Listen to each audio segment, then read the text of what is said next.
ya kolanda etando ya GCAM télévision en direct ya ville ya Kinshasa na pesi bino matondo mingi pona fidélité na bino matondo mingi pona confiance oyo bopesaka biso po tomemela bino basango ya République démocratique du Congo.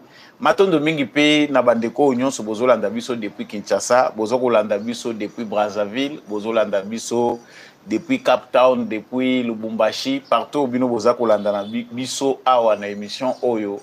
Bo partager live Oyo, bo like yango, ceux qui ont déjà en direct, Samba Olonga sengi na yo, ko kabola émission Oyo na voisin pe ko like, ko s'abonner, ceux qui ont na nous pe abonner te na etando na biso, likez, partagez, abonnez-vous. Merci Nabino de suivre La Voix des Éclairés, émission présentée par Samba Olonga, deux pères et des mères, Justice Yanzambe et Ratakamotote, Justice Yanzambe. Motomokote a échappé na contrôle nango. Ceux qui ont échappé na contrôle ya batomokili, il faut ébaki Yanzambe. Motomokote a échappé na contrôle nango. À la une, actualité na biso Serge Tchibangu démis de ses fonctions. En tout cas, Félix Tshisekedi a tiré à l'écart aux représentants naïe na makambo etali processus ya Luanda pe ya Nairobi. Qu'est-ce qui est reproché à monsieur Serge Tchibangu? Samba Olonga azako éclairer ba lanterne na bino nakati ya émission Oyo sangwa mibale tokolobela awa Félix Tshisekedi azali attendu na Chine, na Pékin. En tout cas, côté sécuritaire, ils ont prévu l'achat d'armes lourdes, de drones, puis élargissement et formation. Il y a des officiers congolais, des officiers militaires congolais na Chine, puis ministre de la Défense et Affaires étrangères, Bazali. Ils ont prévu que Bango Bakozala Kuna, Tokolobela Penda, les Kambo Oyo, il y a des relations bilatérales entre Chine et la République démocratique du Congo. Qu'est-ce qui se passe dans ces relations? Qu'est-ce qui peut s'y faire déplacer Félix Tshisekedi pour se retrouver en Chine? Samba Olonga Zali Kolobelango na kati ya émission Oyo. Na émission Oyo Tokolobela pe Bozongi ya Martin Fayulu. Oya Zali Kosala meeting ya cohésion nationale. À quoi servirait les dialogues? Est-ce que Zali bonne option? Martin Fayulu Azali Koluka place na ye topé. Oye azako sala pona koluka cohésion nationale ezali pe ko nécessité que acteurs nyonso politique ba kota na lisolo wana. Samba Olonga kolobanango des avions ce matin, des avions de chasse de l'armée congolaise survolent la ville de Goma et ses environs. Selon les sources militaires, il s'agit des exercices de combat qui ont pour but la défense de l'espace aérien et destruction d'objectifs militaires en cas d'attaque. Torosuki sa awa inauguration, il y a usine, il y a Pepsi. Félix Tshisekedi a assisté à l'inauguration. Il y a usine, il y a production, il y a boisson oyo bazako benga Pepsi na zone spéciale économique na Maluku. Ezali sango ya kitoko parce que ba investisseurs na Congo bazako ya na pasi mais ba oyo ba ye na usine ya Pepsi ba rencontrer succès moko ya kosakanate. En tout cas, ba jouer banaye ko melana Kinshasa, Pepsi a yende ko dominer bango na terrain. Pona nini pete ko tia accent na ba entreprise congolaise ko pesa bango même importance lolenge tozali ko pesa na ba investisseurs étrangers. Wana ezali sango tokosuki sanango ba sango na biso ya mokolo ya lelo na tombeli bino lisusu boye malamu na kati émission Oyo pe bon week-end. Si vous êtes déjà en direct, vous pouvez tout ça là, partager vidéo Oyo na voisin na yo, partager en na ba groupe na yo, kobo sanape ko liker te topé ko tika commentaire. Yo oza kolanda biso depuis wapi na République démocratique du Congo, oza kolanda biso depuis wapi à travers le monde. Faites ces trois gestes, likez, partagez et abonnez-vous si vous n'êtes pas encore abonné. Voilà, de retour à l'actualité. Naotaye kolobake sangwa liboso, tosi toyoki yango utalobi.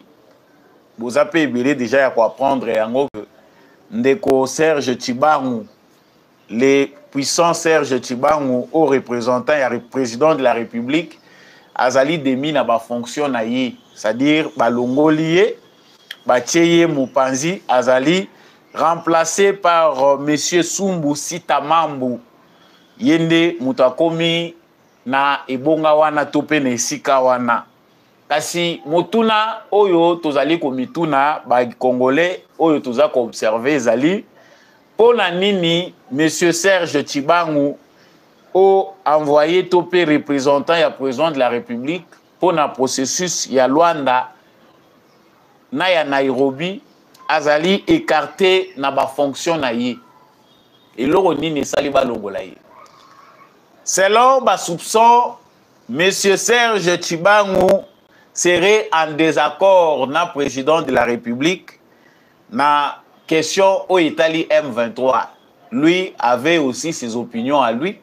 Le président de la République ouais azako tindaye azape na makanisi na ye. Serge Tchibangu a moni que le lenge oyo Félix Tshisekedi azali komemela question ya M23 ezali ko sepelisa yete. Il paraîtrait que lui avait ses propres opinions contraires na oya président Félix Tshisekedi. Ce qui a fait que, vu position oya Pesaki, il a été obligé, bazaki obligé à koyoka ye, pour entendre ye na aner. Aner et yo kiye, rapport ya makanisa bimisi, pour makanisi mususu yo ko bimisango, ozo ko yebate ozo ko miteka. Aussi peut-être au tengami par rapport ya opinion moko songolo pakala, o ekomi ko conduire ba dire na yo, topé ba proposition na yo, olingi sikoyo o s'imposer auprès ya mokonzi pour que a adopté position oyo oyenango. Il y a un problème vraiment très important na bato yo bazwaka ba fonctions étatiques na mboka na biso na bato bazwaka ba fonction politique na mboka na biso. Ezali problème ya loyauté na problème ya koyeba moment nini ba démissionnaka. Serge Tchibangu a été nommé, d'ailleurs moi les noms je les connais, peut-être qu'il a travaillé dans des organisations, Azaki na parcours naïe, que moi je ne maîtrise pas, mais Toyebiye Malamu, les Congos les connaissent, c'est à travers Félix Tshisekedi. Ndé a commis homme puissant Tchibangu, pour Batobalinga Kabaza la ba puissant auprès à Bakozi. Kasi yo moni que ozali d'accord te na Félix Tshisekedi na option oyazwi ye muto apesi yo musala. Félix Tshisekedi atindi yo kendaka ko représenter ye na processus wana. Eza na vision ya Tchibangu te, eza na vision ya Serge te, ezali na vision ya président de la République. C'est lui au finish qui donne des orientations selon la lecture qu'il fait. Je ne pense pas que Félix Tshisekedi a obligé à partager des informations stratégiques na Tchibangu, même si c'est son haut représentant. Mais Azali, dans l'obligation, il y a une orientation par rapport à Moussala ou à Pessier. Ce qui est monique en tant que haut représentant et président de la République, au commun à désaccord, en tout cas, Moussala a peut-être par objection de conscience, au monique aux bons citoyens, au monique. Le lenga zali ko memela makambu ezali ko sepelisa yoti. Le mieux à faire na moto azali ko mettre l'amour ba principe ya confiance ceux qui va pêcher en na cadre ya mosala ezali ko démissionner monsieur Serge Tchibangu s'il se voyait déjà dans la contradiction à Félix Tshisekedi, il fallait qu'il démissionne. Mais que fait Tchibangu? Il commence à critiquer les positions du président de la République. Même dans son entourage, a commis radical, c'est-à-dire a forcé le président de la République pour avoir position où il y a eu. Biso toyebi que Félix Tshisekedi a si à lever option où ils allaient payer malam. Les Congolais de l'Est, à l'Est de la République démocratique du Congo, ceux qui bazali couper sa confiance dans Félix Tshisekedi bayebi que il est ferme. À Boyi, Baornière, Bafondrière, il y a régime Kabila. Oye kosaki biso ke ba pesi biso kimia alors que nase ezanango kimia te ezali vente ya mboka te kami na ba pays voisins na ba rébellion. Tshisekedi a refusé d'être hypocrite, il a dit niet soki ezali po tokende kosigner baaccord to mpe totambola lolenge Kabila atambolaki tosali semblant ya koluka kimia tokei konégocier na bamouvement rebelle, ça veut dire que culture wana ekodemere après Tshisekedi tokozala lisusu obligé ya konégociaka na bamouvement rebelle. Mais monsieur Serge Tibangu serait dans une réflexion qui consiste à ce que bandima, ba négociation, ba échange na M23. D'où il a fait ce revirement de situation. Ozola ki makanisi wana wapi. Depuis quand yo koya ko échanger makanisi ndengi wana. Yango bazalaki obligé à entendre na ane. Akende koyebisa bango les renseignements que lui a, les informations qui les poussent. Ya kozala na contradiction na mokonzi na yo. Et puis, na niveau yo ozali au représentant, ozali en possession de certaines informations classées, secret d'État. Ceux qui batindi yo, il y a des postes comme ça, tant oza occupé, même yo moko yebike, ata ozala ki mokonoko polele, il faut apprendre ya kozala discipliné. Comment je dois me comporter, je ne dois pas dire n'importe quoi, même na moi si na yo ezana makambo yo koyebisa yete. Mais ndeko na biso akweli libabe ya kozala monoko polele. Ya koloba loba loba na mukongo ya mokonzi pe ko contredire makambo mokonzi azoloba mokonzi azalaka moninga te ata boyebanaki avant ça ezali disgrâce oyo bato ebele Félix Tshisekedi akoti na bango na pouvoir bazali ko se retrouver nango. Vous êtes dans l'entourage du président de la République, vous participez à des secrets du pays. Vous pensez que Okomi Moninga est président, Okomi tout puissant, je suis indéboulonnable.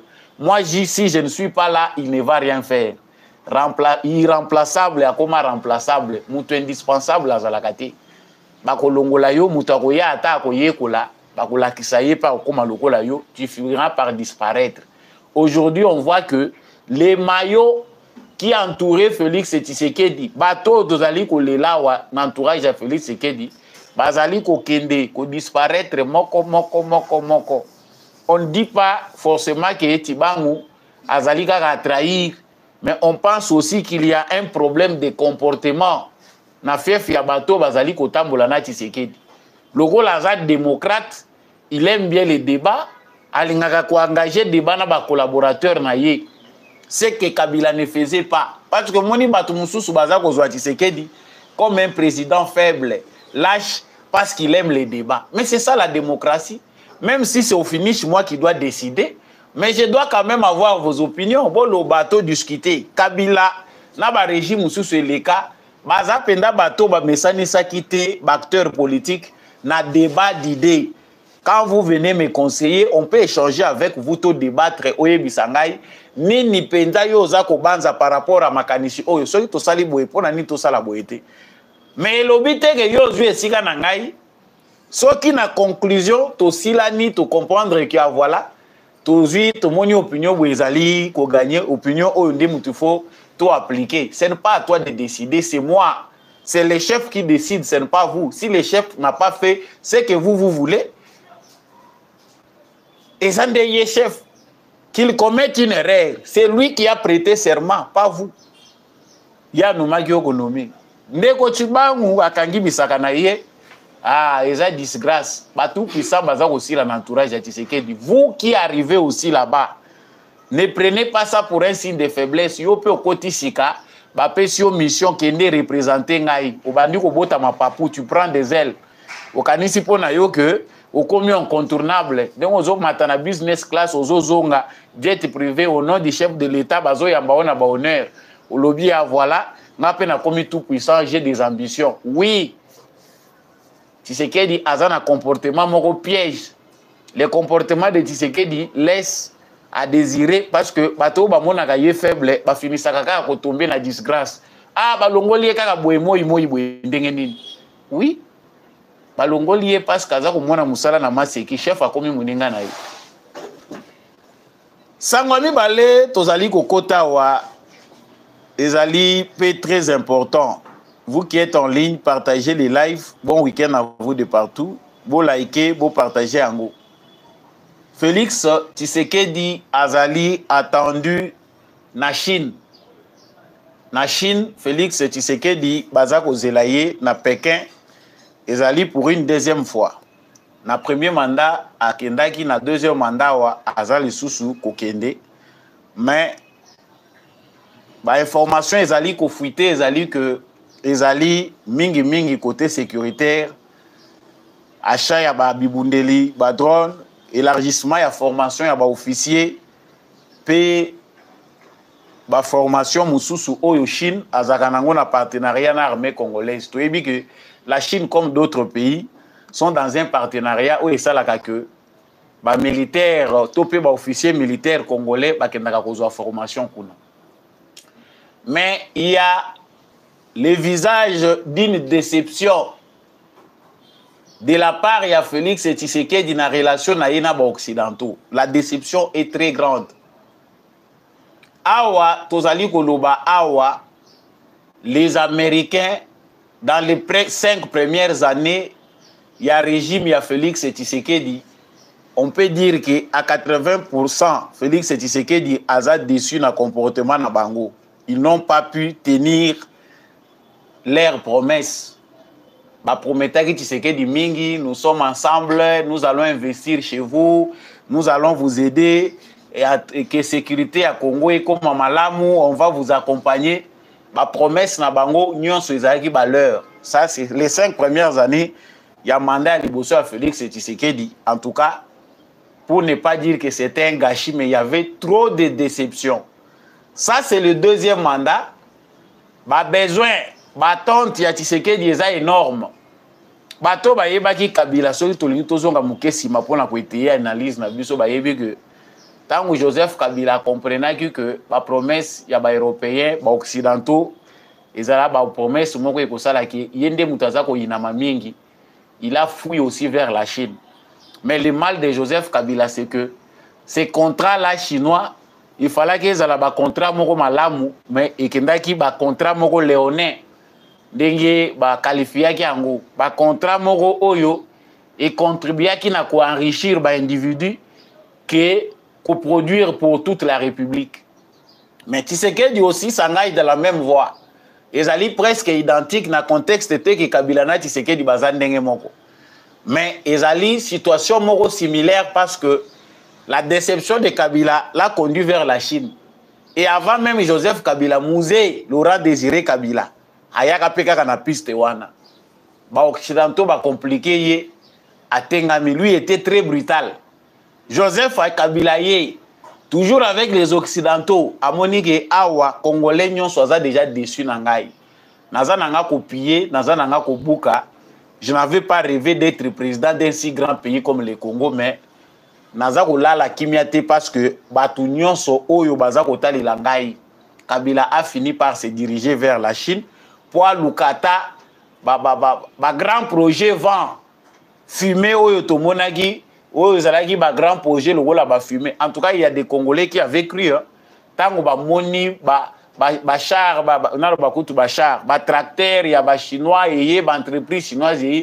En tout cas, il y avait des gens qui avaient cru que Kabila a commis quand même la tendance à ça les logos moko ya bien. Minéral ngo ba yibaka tout monde a mais si ça peut contribuer à construire de grandes choses, malheureusement, à cause de la corruption, du vol, des détournements, les contrats léonais, il y a Joseph Kabila, les contrats naïe profita qui étaient les contrats sino-congolais, ont fini dans des détournements. To finir par kobaluki la ba chinois wana oto yambaki malamu. Ba chinois ba yaki congolais sepeli na bangwa, ba chinois ba ye mboke kotongama. Ba flèche balukeli bango. Pourquoi les Chinois ont trouvé le désordre? Bango pe bandi ko yiba na ndenge na bango, baza ko profiter mais baza ko tongelo ko mokote. L'argent pour les comptes du Congo se retrouve une partie volée par les Chinois, une partie qui enrichit les poches des kabilistes na Kabila Yemoko. Mais cette fois-ci, Félix Tshisekedi se tourne aussi vers la Chine. Il faut te rappeler que Félix Tshisekedi na momo tozali koloba, la Chine a vu Congo comme premier partenaire économique. Chine a zali premier partenaire économique ya Congo. Et puis les Chinois, ils sont sérieux, ils sont Tshisekedi que biso soko sali biso confiance. Donc aider yo au relevé économique à mboka na yo. Nous sommes prêts. Et puis total sur le plan faisabilité. Les importations qui viennent de la Chine sont inégalables. Sur le plan économique, Chine a mieux assis na Congo que les États-Unis. Mais les États-Unis veulent que Tshisekedi a bengana chinois. Yango Tshisekedi tant que parce que les déplacements coûtent cher. Quand Tshisekedi accepte de se déplacer pour aller vers le président chinois, c'est que ils ont un dossier très sensible. La première des questions importantes oyo ils ont comme Tshisekedi na Chine, c'est l'armée. C'est la question à l'est du Congo. Tshisekedi veut s'assurer que les moyens militaires à sa disposition à l'est du Congo sont conséquents. Yango na agenda na ye, ils ont prévu que sur le plan sécuritaire, l'achat ya armes lourdes, drone, élargissement et formation à officiers, ça c'est ce qui est dit à la va-vite na fuite ezakobima. Mais il se peut que Félix Tshisekedi renforce ses liens sur le plan militaire avec la Chine.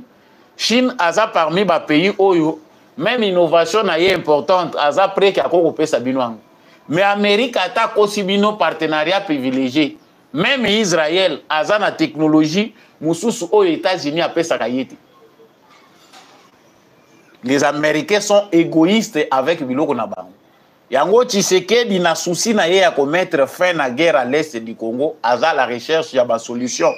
A moni qu'il faut renforcer les partenariats militaires avec la Chine. Est-ce que les Occidentaux laisseront faire Tshisekedi? En tout cas, il n'y a pas de métier sans danger. Les risques de métiers existent toujours. Tshisekedi a prêté serment, protéger l'intégrité territoriale, de ne jamais trahir les Congolais, tout ce qu'on peut dire là. Mais s'il ne s'assume pas, les 5 dernières années, constitutionnellement parlant, pour Bato Balingi Tshisekedi Balingi Koyoka Teke, 5 ans, Ezaya Souka. On sait que Bato Balingi Tshisekedi Bayebi que Matabisi faut ezala. Mais Matabisi wana pesa combat. Matabisi wana eza penda il faut s'affirmer pour Tshisekedi azwa Matabisi. Libanda bazo bundisa epo bawele la mbango abima. Matabisi wana ezo senga engagement ya ba Congolais. Avec vigueur et détermination que nous avons quelqu'un, oyo soki tozaki na ba pays loko la Chine, on doit lui laisser beaucoup de temps. Faut qu'on qu'il aille pendant temps. Bon, biso tozo précipité. C'est un stratège, mais nous voulons des résultats rapides. Mais soki na ba pays loko la Chine, ba moniki oya bango président aza makasi. Ba moniki par rapport ya wa leka ki wana oya za efficace. On les renforce balobi papa. Ça l'énergie non sozana wana ti koto kende kosukila wana tuweba kokende. Des fois, les démocraties doivent se conformer aux réalités du pays. La démocratie à l'occidental est à l'heure, c'est une aventure propre aux occidentaux eux-mêmes. Ba pays est sérieux, on sait aussi profiter na mutumo quasi exceptionnel. Dans d'autres sous d'autres si on en profite. Na Russie ba moni que Poutine a makasi, ils ont renforcé leur système autour de lui. Mais ne devrait pas vendre naïe, Azeli naïe que Poutine a kokisa. Et ma pessi étant, le mal congolais à ce stade, c'est que les Congolais connaissant la profondeur des problèmes où ils sont au Congo ne veulent pas donner le temps à Tshisekedi. Les Congolais belé baza pressé le col la diarrhée, à lingi Tshisekedi mais pressé. Mais le problème à Congo, c'est que ba simbisio atteint 1/10 nango kola la pongité. Et belé baza na mutema Tshisekedi te. Kabila dormait de nuit tranquille parce que c'était sans foutiste. Les Congolais bakoufa, basalaboy. État lié, juste le titre de président suffisait. Na legi na cortège, na legi bakatelinga losako, ça suffit. Je dors tranquille parce que na yebi et le belanangonga rien. Je n'étais pas préparé à ça. Ils ont le belangate. Mais tu sais qu'elle dit, c'est pas la même chose. Ou ça la comparaison te.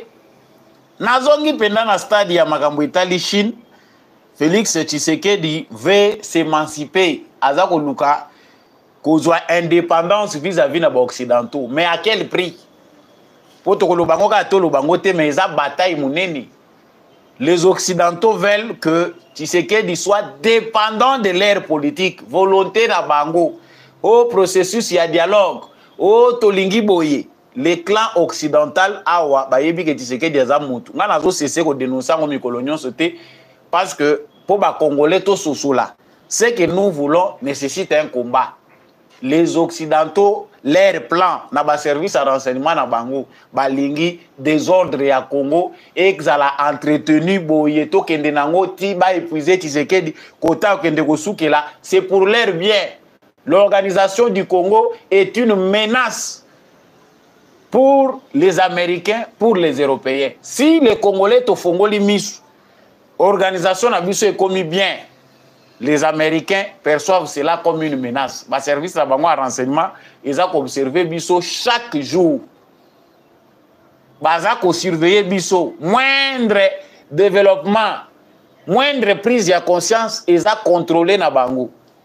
Ceux qui ne savent pas pensent que ils ont makamutozo beta ya mupepe. Ils ont lu changement, mais changement ils ont bitumba pende ils ont guerre. Ils ont dépendre de la volonté de Tshisekedi. Vous êtes en direct, likez, partagez. Merci à tous ces Wazalendo qui nous suivent depuis le Lubumbashi. Bande Gognon sur Lubumbashi n'a pas subi nos beautés. Sango Yamisato, ezali théâtre à la congolaise ou réalité politique. Martin Fayulu a outi ko kita na aéroport Yanjili. Comme d'habitude, il y a des dizaines, bon, des centaines de jeunes Oyo bazali korue autour na ye bageko ya leader na bango Oyo azali prêt pour batailler na Italie cohésion nationale. Martin Fayulu pona ye amoni que cohésion nationale ezali nécessaire. Tosi tolobela yango. Tomoni pe batuna ye bazali na même discours. De vos kitoko les autres awa chômeur na biso mususu yonani pe na bosa ni kombo bande ko na biso ebele balobi en tout cas IDP a fallu les amabete ya si c'est pour s'unir et renforcer Tshisekedi au nom de la patrie, il n'y a pas, ce n'est pas une mauvaise chose. Tu es bien que Fayulu azamabe même si Fayulu azamabe na mabe na ye mais les kanisi batala kango kaka soki lelo ba congolais baza ko kima Congo baza kokende ko se retrouver na Zamba, trompé, menti par un système de renseignement. Ya Kagame na Joseph Kabila. Des Congolais se retrouvent en bourse.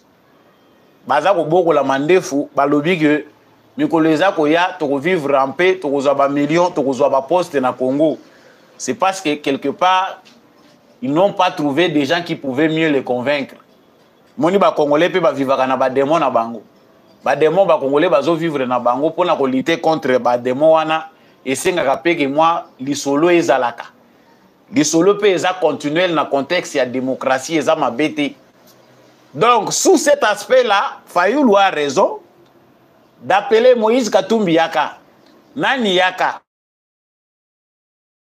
zala soki boyokani ba Congolais nyonso bolubite to sangana après boye ko yebisa Tshisekedi yo zo kamba mboka mais ezali kambu na yo moko te ezali kambu ya Congo yaka to sangana monsieur Félix Tshisekedi yo nde mutu zo kamba mboka biso to moni ke sala boye eza mabete e kozala mabende soki eza ko continuer ko salema na ba format ya mikolo eutaki koleka.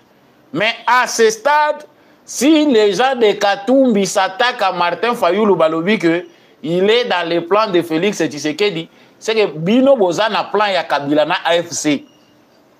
Parce que tout le monde m'a bien Martin Fayulu, te biso ko tozo critiquer to lobi que vie likolo ya chômage. Yango vie aza ko se retrouver lelo, aza ko luka ndenge nini akoko kemande. Mais na sans soto yokeli, c'est pas une mauvaise chose. Si les Congolais peuvent se réunir, barrer la route à cette menace extérieure, où ils ont manipulé bande ko na biso pour bakende kokota na Zamba pour une énième fois. Ce n'est pas mauvais. Dire qu'en tout cas, biso en tant que Congolais, ndenge to sangani awa, ndeko Félix Tshisekedi position na yo eza malamu. Désormais, oya kokota Zamba, aza considéré le sous lokola ndeko na biso te. Il faut barrer cette route. Mais tant que toza komona opposition, ya bato bazali ko entourer Katumbi. Discours na bango baza ko sala na Katanga, on comprend pourquoi monsieur Martin Fayulu azali couper sa position à Zopis. C'est-à-dire ceux qui vont se rencontrer à Katanga ne sont pas pour la cohésion nationale. Balingi te que ba Congolais basangana pona koluka kimia balingi te. Bango pona bango c'est à renforcer Tshisekedi. Est-ce que le pays appartient à Tshisekedi? Kabila a détruit tous ces pays, il a fini par partir. A même Congo na sa quitté, bien qu'à comme milliardaire azolinga kondimango ta linko tika Congo te, mais Congo etikali. Ye wana za ko yenga place aza eza ko yeba na concrètement te. Ezali pasi Martin Fayulu azope sa discours na ye na moment oyo tozoko lobaza ko kende vers discours na ye po ayebisa ba Congolais oyo azali ko kanisa. Makanisi ya malamu basutenaka ya mabe nde bakombataka. Si les clans Katumbi pense que la voix de la FC Zande ya malamu, ya Fayulu za ya mabe, c'est qu'ils sont les ennemis de la patrie. Sango mosusu tozali ko kende nango na cadre ya émission na biso ezali likambo o etali bavion militaire et Martina Goma, les Gomoko et Bissinganga et Zopé Sangakanda. La localité est belée entre les mains de l'ennemi.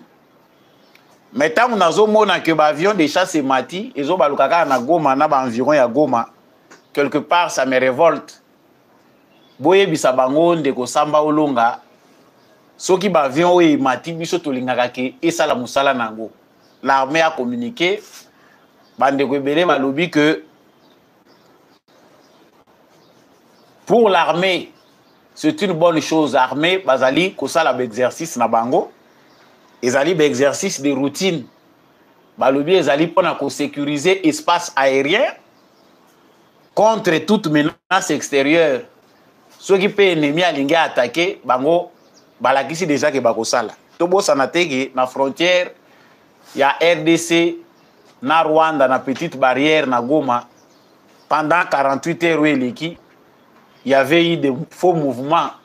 Les Rwandais ont renforcé position na bango na petite barrière. Na Giseni, ils ont voulu inventer quelque chose. Bazane loko yo bango balingi ba préparer kuna.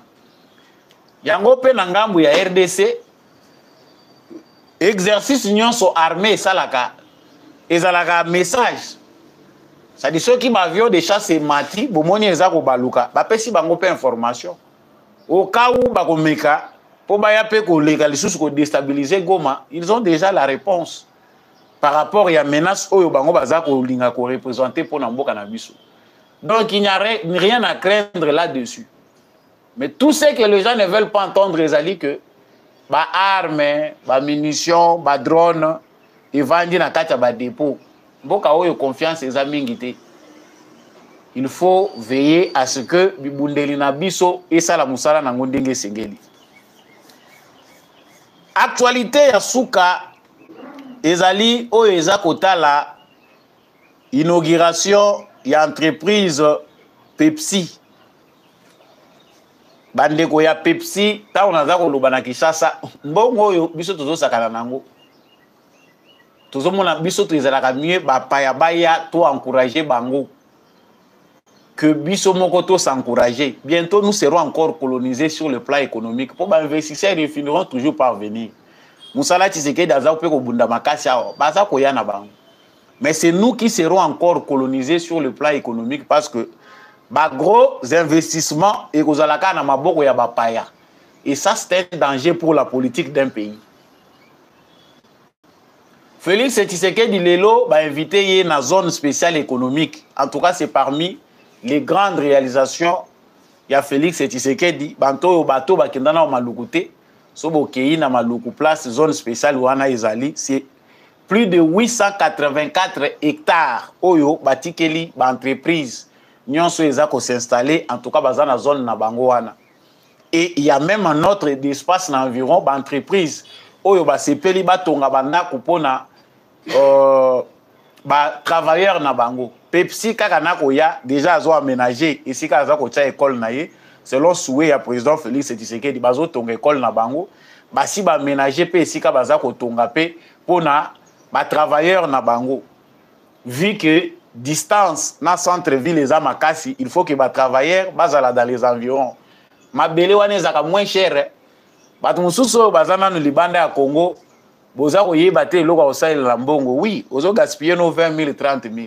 Maluku eko changer. Mais jusque là, à Maluku, dans les environs là, on a 800 $ ezali. Le Congolais tozo blagué.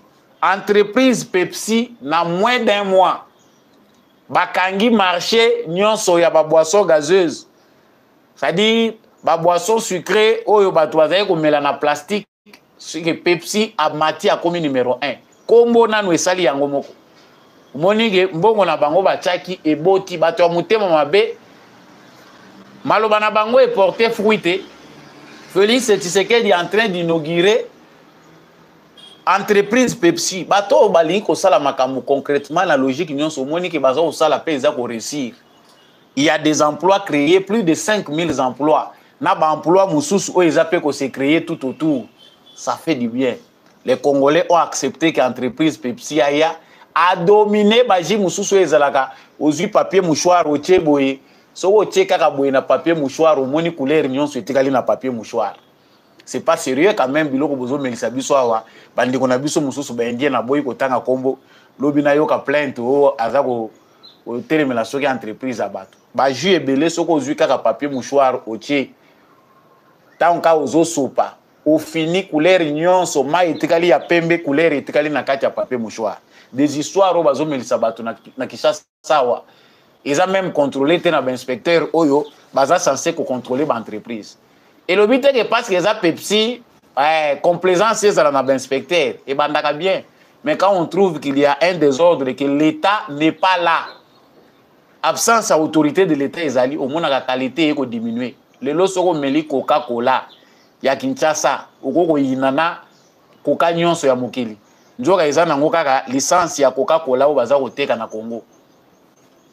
Bao baza ko produire à partir ya Congo ba BBC qualité pour mais la coca ya bien na Congo mais la kaka ya canette ou eza importé zo uta libanda soko zui ya mulangi bande ko ngai batu mususu pe déjà basala test wana eza déception totale. Ça c'est à féliciter Félix Tshisekedi Sengeli azwa ba félicitations na biso pour ceux qui pensaient que les investisseurs ne viendront pas peuvent voir à Maluku.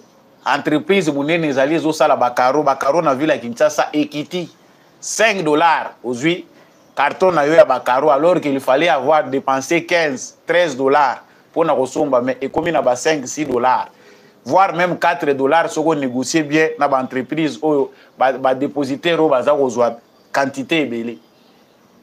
On comprend que bisika o bolingo ezali volonté ezali ozomona ke makambo e marchaka. Mais la question que je me pose est que wana eza ba investissement batu bazo uta libanda baye batie plus de 140 millions. Investissement ya ba succursale ya Pepsi et Vandiawa c'est 140 quelques millions. Prochaine destination balobi bazo viser Lubumbashi pour ba kende ko installer deuxième usine na bango pona Congo. Parce que bandeko baza kuna bazwaka Pepsi et uta ka soki Zimbabwe. Sikoyo bakozala obligé bazwa consommation na biso locale. Et si c'est possible de produire pour que les Congolais partagent, c'est bien. Mais pendant ce temps, les millionnaires congolais, millionnaires Yami Tukana Bilamba. Jusque-là, vous ne savez pas ce que vous pouvez faire avec votre argent au Congo. Et puis, au Sangisina Moutema Mabe, Yamakamotozo Mona Logola ya Roli Chibang, qui se justifie à lobby, Azali ko poursuivre Batunion Soyo, Bazali ko diffamer autour ya Kombo Naye. Biso to relayer oyo balobi en public pona yo balobi yango devant premier ministre que yo ransonaka batu ba 10% pona 50 000 ozoko bom entreprise pour les Congolais tala ndenge to yambi Pepsi. Mais si c'est un investissement d'un Congolais de père et de mère mutema mabeo eza na Congo ekosala kaka ke ti akokweya ti ba ko décourager akozonga na mbongo na ye so ndire lo poso na biso moko to respectaka ngote. Un Congolais peut venir à un millionnaire. Façon ba ko traiter awa aokima na mbongo na ye ba capitaux na ye ake ko investir ailleurs. Ces emplois o tozo betra maboko ba expatrier bazoya ko produire localement pour nous to bengango made in Congo. Il y a nos frères qui peuvent aussi produire ces mêmes jus qualité congolaise mais tala ndenge bazo cochonner bango na ba procédure. Ata balobi guichet unique akokende kuna akokuta na corruption.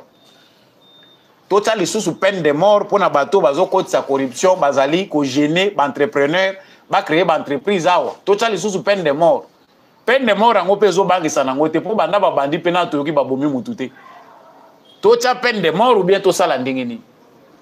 En tout cas, chers Congolais, to bongisa. Les emplois peuvent être créés au Congo. Kinshasa ils a marché. Yo mutozo landangai na Canada, ozo landanga na États-Unis, ozo landanga wapi. Kinshasa c'est un grand marché. Avec aujourd'hui près, tozo kokende vers 20 millions d'habitants. C'est-à-dire au pouvoir d'achat exacté, même biloko moko ya muke, une faible entreprise, il suffit kaka ke batu baye ba ke produit eza bien bazo consommer yango, on peut se faire l'argent. Mais tala singa bako chao na kingwao. Batu ya ba taxe ya ba nini, yo Congolais bako surtaxer yo po kende kuno kende ko négocier. Soko lié saki bango te bako saloboy. Monsieur le président de la République, les entreprises congolaises meurent à cause de la mauvaise foi. Mutu asali mwa crémerie na ye parce qu'aza Congolais. Tangu bako ya kaka wana ba agent douane ba ya nini kutu ya impôt ba ye wana. Tangu bako koma kaka wana ye baki façon bako taxer ye. En tout cas, il senga kaka wa abandonner. Soko ke kuna o négocier, soko za na relation te entre entreprise na yo ko kangama. C'est comme ça des emplois que nous perdons au Congo. Ya biso ezali koloba poto bongisa. Soki bo sepeli ko bongisa malamu. Likez cette vidéo, partagez, kata yango, tchana WhatsApp, tchana Facebook, tcha partout, place union soyo kocha, Congolais azala mutema malamu, mutema likunya, ezoko faire partie na freinage, na développement. Soki toza ko se développer te ezaki ndoki na mutema mabe. Biloko wana mibale, bato bazo sambela solo soki botelemeli yango na prière. Zamba yokeli biso mawa elongwe, Congo eko se développer na ba moyen na biso moko.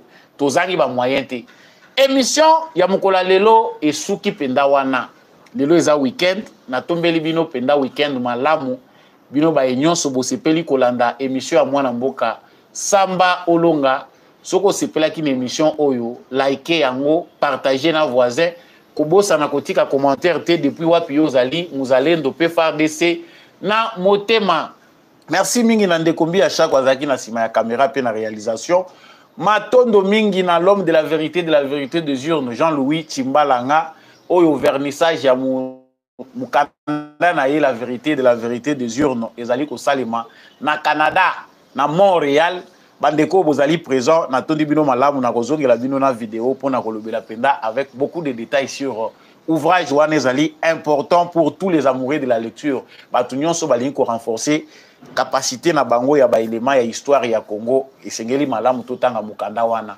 Matondo mingi na apôtre Gérard Kabeya Tchovo, na papa Boniface Mpunga, na papa Maurice Kikangala, papa Michel Lumakaso, merci mingi na papa Fredi Ngwama, mama Bilonda, mama Lisette Mombendu, mama Anima Samba pe ba nyonso bozalaki en ligne mokola lelo na lingi bino mingi bande kwa Lubumbashi ya Kolwezi pe partout à travers le monde.